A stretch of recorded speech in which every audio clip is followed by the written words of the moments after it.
오늘은 우리 여호수아를 통해서 우리에게 주시는 하나님의 말씀을 나누고자 합니다. 믿음과 회의 사이에서 너는 결단하라 라고 하는 제목의 말씀입니다. 여러분, 우리가 인생이라고 하는 것은 선택의 연속이다 라고 이렇게 생각이 들 때가 있습니다. 늘 갈림길 앞에 설 때마다 우리는 망설이죠. 어느 것이 더 좋은 길인가, 나은 길인가, 또 옳은 길인가, 참 가늠하기가 어렵기 때문에 선택의 기로에서는 늘 망설이게 되어 있습니다. 그리고 또 선택한다는 것은 다른 것을, 또 다른 가능성을 포기하는 것이기 때문에 이 선택은 늘 우리에게 아쉬움을 남기죠. 살다 보면 잘못된 선택을 할 때도 있습니다. 그래서 그때 왜 그랬을까? 이렇게 했어야 되는데. 그래서 종종 후회할 때도 있습니다. 이렇게 인생은 늘 선택의 연속이다. 그런데 여러분, 잘못된 선택을 할 때가 있다 하더라도 너무 자책하지 않았으면 좋겠습니다. 붓글씨를 쓰는 분들을 보면요, 그분들은 이렇게 붓글씨를 쓰다가 한 글자의 획을 잘못 이렇게 그게 되면 곧바로 포기하지 않고 다른 글자를 통해 이 균형을 잡아 나간다고 해요. 그리고 한 행이 잘못되면 다른 행으로 또 균형을 잡으면서 이렇게 문장을 써 나간다고 합니다. 그래서 아주 멋진 문장을 만들어내죠. 사는 것도 여러분 그와 같다 생각을 합니다.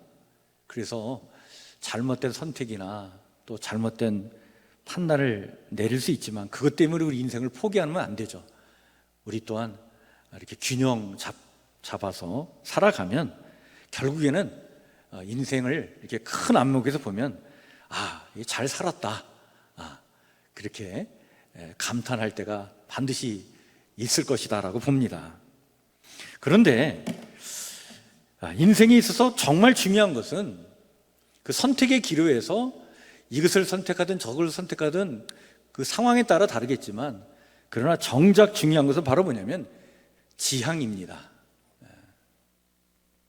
작고 사소한 그 잘못은요, 다른 것으로 이렇게 커버하고 균형을 잡아 나가면서 내 삶의 균형을 잡아 나갈 수 있지만, 그러나 지향이 잘못되면, 내 삶의 지향이 잘못되면 큰 낭패를 당하게 되어 있습니다. 우리 그리스도인들의 삶의 지향은 예수님으로 우리는 삼고 살죠. 이것이 그리스도인들입니다. 우리에게는 분명한 표대가 있습니다. 우리의 인격과 신앙이 그리스도의 장성한 분량에 이르기까지 우리는 성장해야 하는 것이죠. 그것을 목표로 사는 사람들, 그것을 삶의 지향으로 여기고 살아가는 사람들, 그들이 그리스도인들입니다. 따라서 바울은 빌립보서 3장에서 이런 고백을 하죠. 형제들아, 나는 아직 내가 작은 줄로 여기지 아니하고 오직 한 일, 뒤에 있는 것은 잊어버리고 앞에 있는 것을 잡으려고 표대를 향하여 그리스도 예수 안에서 하나님 위에서 부르신 부름의 상을 위하여 달려가노라.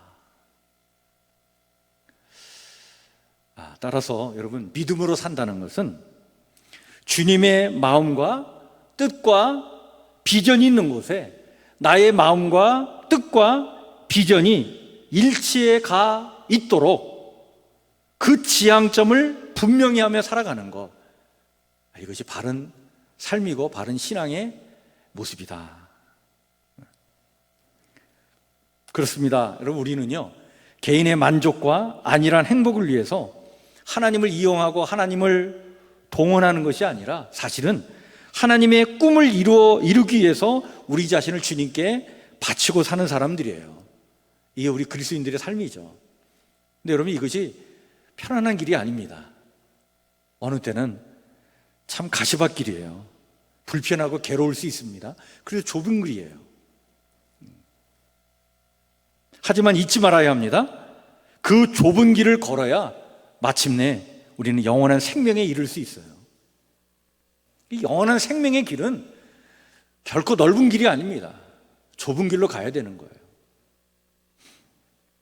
우리는 틈틈이 오늘 내 삶의 지향이 정말 바른 것인지 자기 자신을 점검해야 합니다. 그리고 바른 지향점을 향해 수시로 삶을 결단하며 살아가야 합니다. 여러분, 우리가 이 예배의 자리가 참 은혜가 되고 축복이 되는 이유는 이 예배의 자리를 통해서 우리는 흐트러진 우리의 삶의 지향을 다시 한번 바로잡는 거예요. 이게 예배 시간입니다. 그리고 우리의 예배를 드릴 때 성령께서 우리와 함께 하심으로 우리의 지나온 일주일의 삶이 뭔가 삶의 지향이 뭔가 잘못 잡혀 있다면 회개하고 다시 삶의 지향을 바로 설정하는 그런 자리가 이 예배의 자리예요. 그래서 예배가 있다는 것은 참 큰 축복이에요. 여러분, 성경에 보면 이스라엘 백성은 매우 중요한 시기마다 삶의 지향을 재조종하는 결단의 시간, 예배의 시간, 온 백성이 다 같이 함께 모여서 집회를 하면서 그 예배의 자리에서 다시 한번 삶의 지향점을 바로잡는 그런 결정적인 역사적인 시간들이 많이 있었어요. 그 중에 대표적인 것이 바로 뭐냐면 미스바 대집회가 있었습니다. 블레셋 사람들과의 전투에서 이스라엘 백성이요, 언약궤를 들고 나가요. 이때 어떤 생각을 갖고 있었냐면, 야, 언약궤를 들고 나가면 이 싸움에서 분명히 이길 거야 라고 언약궤를 들고 전쟁터에 나갔는데 웬걸 전쟁에서 패하고 그 언약궤까지 빼앗기게 됩니다. 그냥 하나님을 이용만 하려고 했던 거죠. 그 언약궤를 빼앗기고 말아요. 그 언약궤를 빼앗기는 순간 이스라엘 백성들이 하나님이 우리를 떠났나 보다 이렇게 생각을 하게 됩니다. 그 언약궤를 빼앗기고 20년의 시간이 지난 후에 사무엘은 온 백성을 미스바라고 하는 곳에 다 모이게 하고는 우리의 삶의 지향이 무엇이 되어야 하는가를 결단하라고 촉구하면서 이때 강력한 메시지를 전하는데 그것이 바로 사무엘상 7장 3절의 말씀이에요. 이렇게 선포를 하죠. 너희가 전심으로 여호와께로 돌아오려거든 이방 신들과 아스타롯을 너희 중에서 제하고 너희 마음을 여호와께로 향하여 그만 섬기라. 너희를 블레셋 사람의 손에서 건져내시리라. 언약궤를 빼앗기고 나라가 위기 가운데 있게 된 것이 바로 삶의 지향이 잘못되었기 때문이다. 다시 이 삶의 지향을 바로 설정해야 되고 다시 목적을 재조정하라라고 하는 도전을 이 사무엘 선지자가 강력한 메시지를 전하면서 이 미스바 집회에서 이 백성들에게 결단을 촉구하죠. 도전을 받은 이 백성들은요, 회개를 하면서 물을 길어 와가지고 여호와 앞에 붓고 그 회개의 행인데 금식하면서 자기들의 죄를 자복을 합니다. 그러면서 다시 한번 삶의 지향을 하나님께로 분명히 하고 살겠다고 그들이 새롭게 결단하면서 하나님의 백성으로 거듭나는 그러한 집회를 열게 되는데 그게 미스바 집회였어요. 또 하나의 집회가 아주 먼 훗날 또 일어나게 되는데 그것이 바로 뭐냐면 수문 앞 광장 집회였습니다.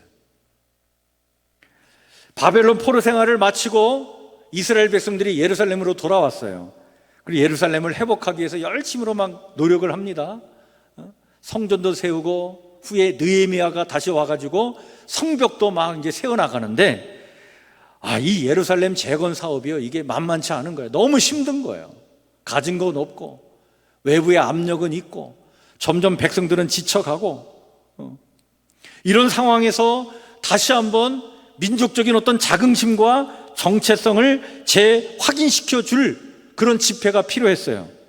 그래서 온 백성들을 다 수문 앞이라고 하는 광장 앞에 모이게 했습니다. 느헤미야가. 그리고는 당시에 말씀을 전했던 학자 에스라를 초청해 가지고 이 에스라가 하나님의 말씀을 전하도록 하죠. 이 에스라가 율법의 말씀을 쫙 펼치면서 하나님의 말씀을 전할 때 그 하나님의 말씀이 그냥 백성들의 마음에 감동이 돼가지고 다 통곡하며 웁니다. 바로 그 순간 느헤미야가 백성들을 향해서 이렇게 외치죠. 우리 근심하지 맙시다. 우리 두려워하지 맙시다. 여호와로 인하여 기뻐하는 것이 바로 우리의 힘입니다. 이 외침으로 백성들의 마음을 달랬고 삶의 지향을 다시 분명히 하도록 하였고 그 힘을 모아서 다시 한번 거룩한 하나님의 백성으로 일어서도록 그렇게 했고 결국에는 성벽 재건의 역사를 완성하게 되죠. 그것이 그 유명한 수문 앞 광장 집회였습니다. 자, 그런데 여러분 이렇게 이스라엘 역사를 보면 그 중요한 시기마다 함께 모여서 삶의 지향을 다시 회복하는 이러한 놀라운 예배 자리, 이 집회의 자리에 원조가 되는 그런 사건을 일으킨 지도자가 바로 누구냐면 사실 그 사람이 여호수아입니다. 여호수아가 이걸 참 잘했어요.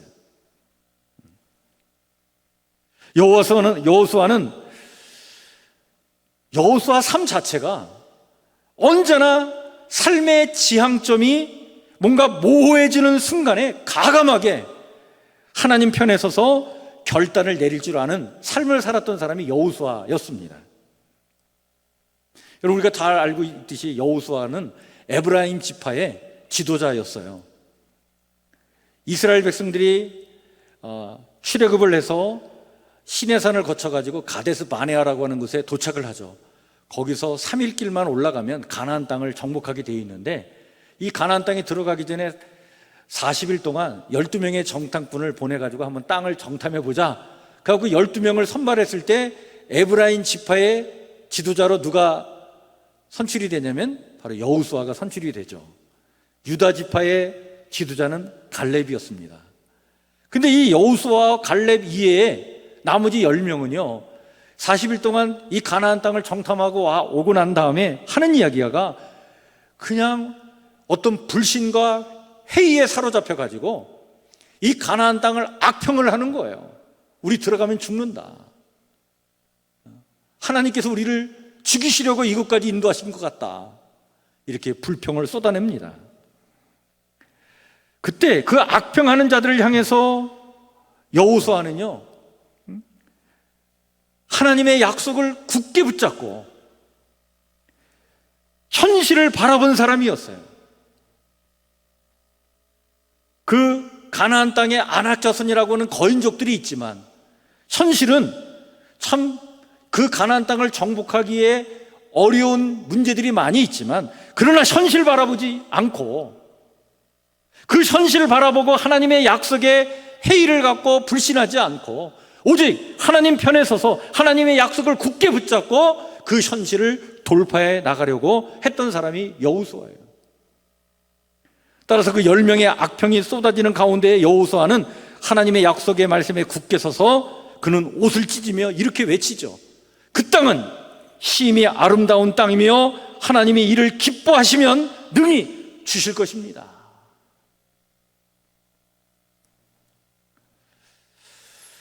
여호수아는요 문제에 압도되는 신앙이 아니라 그래서 자신들을 메뚜기로 바라보는 열등감의 신앙이 아니라 믿음으로 문제를 압도하는 신앙, 그래서 가나안 땅의 사람들을 오히려 밥으로 바라볼 줄 아는 그 용기 있는 믿음의 사람이었어요.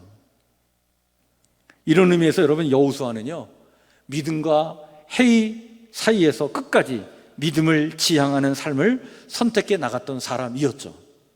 자, 이런 이 여호수아가 훗날 모세의 뒤를 이어가지고 가나안 땅 정복 전쟁을 이끄는 지도자가 되었을 때 여호수아는 매우 중요한 시점에 2번씩이나 이스라엘 백성 전체를 세겜 땅에 모이게 하여서 그곳에서 큰 집회를 엽니다. 첫 번째가 언제 일어난 집회였냐면 아이성 싸움에서 어렵게 승리를 얻은 후에 백성들을 세겜 땅으로 끌고 가요. 그리고 그 세겜 땅 앞에서 삶의 지향점을 분명히 하라고 결단을 촉구하죠. 왜 그랬냐면 여리고성을 공격하는 과정에서 여호수아는 전투를 통해 성을 함락시키지 말고 비무장 행진을 통해 점령하라고 하는 하나님의 말씀을 받습니다. 아주 무모해 보이는 일이었는데, 그러나 믿음과 회의 사이에서 갈등할 수밖에 없는 그 상황 속에서 여호수아는 의심 없이 하나님 편에 서서 말씀을 붙잡고 믿음의 길을 나아가죠. 백성들도 흔들리는 상황이었지만 여호수아가 이끄는 대로 따라가서 결국에는 여리고성을 비무장 상태에서 함락하는 놀라운 역사를 체험하게 됩니다. 군사력이 아니라 하나님의 힘으로 성을 차지하는 그런 놀라운 역사를 체험하게 돼요. 자, 그런데 이때 아간이라고 하는 사람이 하나님 앞에 죄를 짓습니다. 원래 이 가나안 땅에서 전쟁은 여호와의 전쟁이기 때문에 전리품을 인간이 차지할 수 없게 하셨어요. 하나님의 것으로 다 바치게 했는데 이 아간이 전리품을 몰래 챙기는 바람에 그 죄로 인하여 여리고성을 무너뜨리고 그 다음 아이성 전투에 나갈 때는 아이성에서 패배하고 맙니다. 여리고성에 비하면 10분의 1밖에 안 되는 그런 규모의 아주 작은 성이었는데 그 성에서 패배하고 만 거예요. 이 패배의 원인이 무엇일까? 고민하고 갈등할 때 하나님께서 깨우쳐 주시죠. 아간의 죄 때문에 그렇다.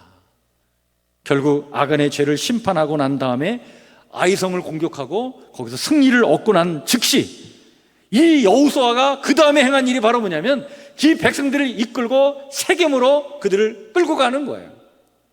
여러분, 세겜에 가보면 이 세겜은 그린심산과 에발산이 양쪽에 있는 이 두 산이 마주보고 있는 그런 지역이 세겜인데, 그린심산은 축복을 상징하는 산이고 에발산은 저주를 상징하는 산이었습니다. 여호수아는 이 에발산에 단을 쌓고 하나님께 예배를 드리고 난 다음에 모세가 기록한 율법을 돌에 기록을 해요. 그러고 난 다음에 백성을 양쪽으로 갈라서게 하면서 반은 그린심산 기슭에, 반은 에발산 기슭에 서게 합니다. 그리고는 율법을 선포를 해요. 하나님의 말씀을 선포하는 거예요. 만약 이 하나님의 말씀을 순종하면 축복이지만 이 하나님의 말씀을 거역하면 저주가 임할 것이라고 하는 축복과 저주의 말씀을 거기서 선포를 합니다.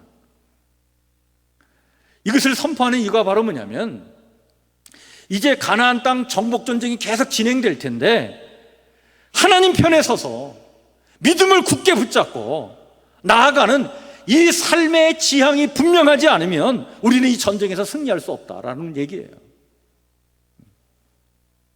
가나안 정복 전쟁의 승리의 비결, 그것은 바로 어디 있느냐? 삶의 지향이 분명해야 된다. 그러니 이 순간 우리 삶의 지향을 분명히 하자, 그 결단을 촉구하는 것이 바로 이 세겜 땅에서의 집회였습니다. 그래서 백성들이 순종하겠다고 약속을 하고 언약을 맺고 난 다음에 가나안 정복 전쟁을 이어서 지속해 나가요. 그리고 5년 동안의 정복 전쟁을 승리로 이끌어갑니다. 그래서 가나안 땅을 다 정복을 하고 그리고 각 지파별로 땅을 다 나눠주고 이제 살게 됐어요. 여호수아는 자기의 사명을 다 완수하게 되었습니다. 역사에서 사라지는 순간이 되었어요. 그런데 바로 그 시점에 여호수아는 한 번 더 가나안 정복 전쟁이 다 마쳐지고 난 다음에 다시 이스라엘 백성들을 다 모아가지고 다시 이 세겜 땅에 그들을 불러 모아서 두 번째 세겜 집회를 열게 됩니다. 그 두 번째 세겜 집회에 대한 내용이 오늘 우리가 읽은 본문 말씀, 바로 여호수아서 24장 말씀의 이야기예요. 여호수아는 미래를 내다봤어요. 치열하게 전쟁할 때는 삶의 지향이 분명히 있어서 잘 싸워나갔는데 이제 평화의 시기가 오면 이 삶의 지향이 흔들릴 것을 내다봤어요.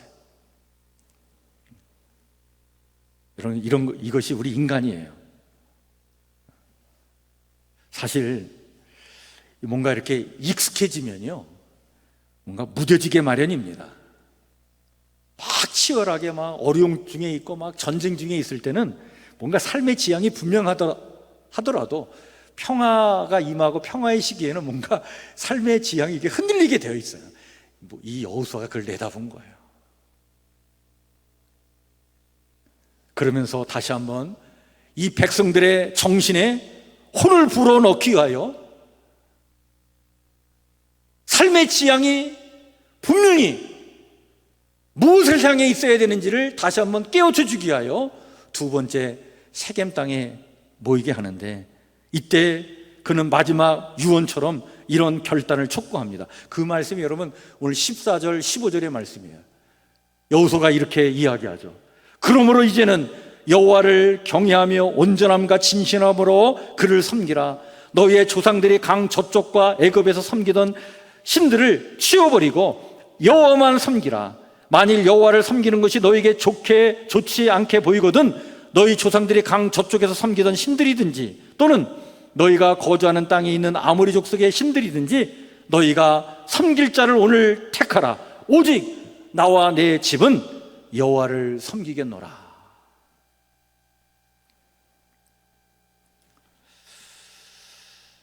신앙생활이 여러분 이렇습니다. 처음 믿을 때는 막 뜨거움이 있죠. 그 삶의 지향이 분명해요. 그냥 예수님 십자가 의지하고 살아가겠다, 막 목숨 걸고 내가 내 신앙을 지키겠다, 이런 뜨거움이 있을 때가 있어요.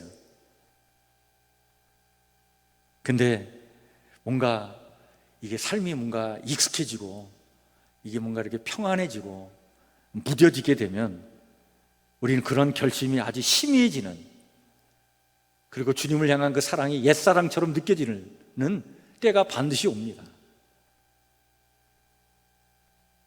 여호수아는 끝까지 여호와만 섬길 것을 당부하면서 그 삶의 지향을 흐트러짐 없이 갖고 살아가도록, 그 세겜에서 백성들과 더불어 다시 한번 하나님 앞에 언약을 세우고 결단을 촉구하고 살아가도록 마지막 자기의 사명을 감당하고 있는 거예요. 여기 여호수아가 이 사명을 감당하고 그러고 난 다음에 세상을 떠나요.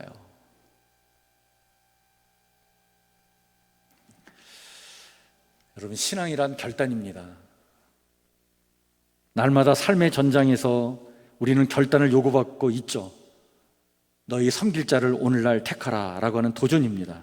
여러분, 우리는 우상을 선택할 수도 있고 여호와 하나님을 선택할 수도 있습니다.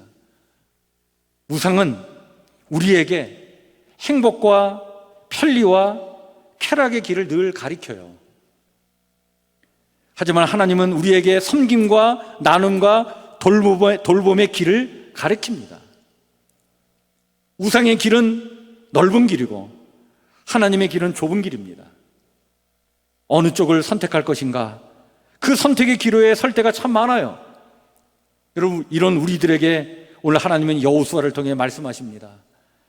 현실을 바라보며 믿음과 회의의 그 선택의 기로에서 갈등할 때 너는 결단하라. 하나님 편에 서서 하나님의 약속의 말씀을 굳게 붙잡고 믿음의 길로 나아가라. 끝까지 하나님을 삶의 지향으로 삼고 믿음의 길로 나아가라. 이렇게 우리에게 오늘 말씀해 주고 계십니다. 여러분, 주님을 내 인생의 주인으로 모셨으면 다른 것들에 마음을 주면 안 됩니다. 그게 믿음으로 사는 거예요. 세상이 아무리 어두워도 그 어둠의 일부가 되지 않겠다고 결심하셔야 됩니다. 세상이 아무리 냉혹해도 따뜻한 사람이 되겠다고 우리는 결심을 해야 되는 거예요. 세상의 양육강식의 그 전장으로 변해도 우리는 약자들의 좋은 이웃이 되려고 더욱 작정을 하고 살아가야 합니다. 이것이 하나님께 삶의 지향을 두고 살아가는 믿음의 길인 것이죠. 현실에 그 어려운 일, 힘든 일을 바라보며 회의를 느끼면서 불의와 야합을 하고 하나님의 말씀을 외면하고 등지고 살면 안 돼요. 역사에는 용기 있게 삶이 아무리 힘들고 어려워도 끝까지 불의와 맞서 싸운 신앙의 용사들이 수없이 많습니다. 여러분, 그들이 두려움이 없어서 그랬겠어요? 아닙니다. 두려움이 있었어요. 그러나 그 두려움에도 불구하고 하나님 편에 서서 믿음의 길을 가는 사람들이에요. 세상에는 이렇게 위험을 무릅쓴 그 믿음의 길을 가는 사람들이 있기 까닭에 여러분, 세상을 그래도 밝게 하는 것이고 세상을 정화시켜 나가는 거예요. 이들이야말로 진정 주님을 따르는 자들이고 오늘 이 시대의 여호수아의 후예들인 줄 믿습니다. 우리 사랑하는 성북교회 성도들 모두가 이런 하나님의 믿음의 자녀들 다 되시기를 주의 이름으로 간절히 축원해 드립니다. 여러분, 하나님 편에 서서 진리 편에 서서 진실을 추구하는 길을 가는 이들이 그리스도인들이고, 그 길을 선택할 때 순간 믿음과 회의의 그 선택의 기로에 설 때가 있지만, 그러나 끝까지 하나님 편에 서서 하나님의 비전과 꿈을 지향해 나갈 것을 결단하는 것이, 이게 여러분 믿음이에요. 이게 참 믿음입니다. 나와 내 집은 여호와를 섬기겠노라라고 하는 이 여호수아의 고백이 가장 절실히 필요한 것은 바로 오늘 우리들입니다. 여러분, 이 여호수아의 단호한 결심을 들은 백성들이요, 오늘 본문에 보니까 반응을 보이는데, 어떤 반응을 보이냐면 자기들도 주님을 저버리고 다른 신들을 섬기는 일은 우리가 절대로 하지 않겠다라고 결단을 합니다. 이렇게 아름다운 화답을 하죠. 이런 나쁜 습관도 전염되지만 좋은 습관도 전염이 되기 마련이고, 참 좋은 결단과 의지는 이 전염성이 있어요. 한 사람이 강을 건너면 다른 사람도 건너게 되어 있습니다. 제가 종종 그 동물의 왕국을 즐겨볼 때가 있는데, 이런 그 초원을 가로지르던 누떼가 악어가 막 득실거리는 강을 건널 때가 있어요. 그때 그 강 앞에서 선뜻 뛰어들지 못하고 이 누떼가 망설일 때가 있습니다. 그런데 바로 그 순간 누 한 마리가 강으로 탁 뛰어들면 다른 누떼들이 그냥 일제히 강으로 뛰어들어서 필사적으로 헤엄쳐 넘어가죠. 몇 마리는 결국 희생되고 말지만, 그런데 악어가 두려워서 강을 건널 엄두를 내지 못하면 여러분, 누떼는 결국 그곳에서 굶주려 죽는 거예요. 믿음으로 산다는 것은 이런 것입니다. 믿음의 발걸음을 옮기면 다른 사람들도 함께 그 길을 가는 거예요. 물론 몇 사람은 어려움을 겪게 되어 있죠. 희생당할 수 있습니다. 근데 여러분, 주님께서 그 길을 가신 거예요. 십자가의 그 고난의 길을 가심으로 우리에게 생명의 길을 열어놓으신 줄 믿으시길 바랍니다. 우리 모두를 그 길로 인도하신 거예요. 고난이 있어도 믿음으로 좁은 길을 가는 주님과 같은 사람들로 말미암아 여러분, 역사는 바뀌어지게 되어 있습니다. 변화가 되게 되어 있는 거예요. 그 하나님의 모략이라고 하는 아주 잘된 책이 있는데요, 그 기독교 서적 중에 명저 중에 하나입니다. 이 책의 저자인 달라스 윌라드라고 하는 분이 계신데, 이분이 미국 남가주 대학의 철학과 교수로 오랫동안 그 학자의 길을 간 분이었고, 또 복음주의 지성으로 많은 영향을 끼친 분인데, 사실은 이분이 몇 년 전에 세상을 떠나셨어요. 근데 이분이 오늘 이 땅의 성도들에게 이렇게 도전한 적이 있었습니다. 뭐라고 도전했냐면, 당신은 제자입니까? 아니면 뱀파이어 크리스천입니까? 이런 도전을 한 적이 있었습니다. 제자라고 하는 사람들은 누구를 얘기하냐면 예수 그리스도를 끝까지 지향하는 사람들이죠. 그게 제자들이에요. 근데 이분이 무슨 얘기를 하냐면, 오늘 이 교회에 아주 그릇된 신화가 하나 있는데, 그게 바로 뭐냐면 제자가 아니면서 크리스천이 될 수 있다라고 생각하는 것, 이것이 교회의 그릇된 신화 중에 하나라는 얘기예요. 그리고 이것이 오늘 우리의 비극이라고 얘기를 합니다. 순종이 없는 기독교, 예수가 없는 기독교, 그래서 우리를 구원해 주시기 위해서 십자가에서 피 흘리신 그리스도의 피에는 관심이 있지만 그 그리스도가 이 땅에 이루시려고 하는 하나님의 나라에 대한 비전은 관심이 없고, 그 주님의 마음과 뜻이 있는 곳에 우리의 마음과 뜻은 없고 그 피만 바라보고 살아가는, 오늘 우리는 과연 제자인가 아니면 뱀파이어 크리스천인가, 이렇게 도전하고 있는 거예요.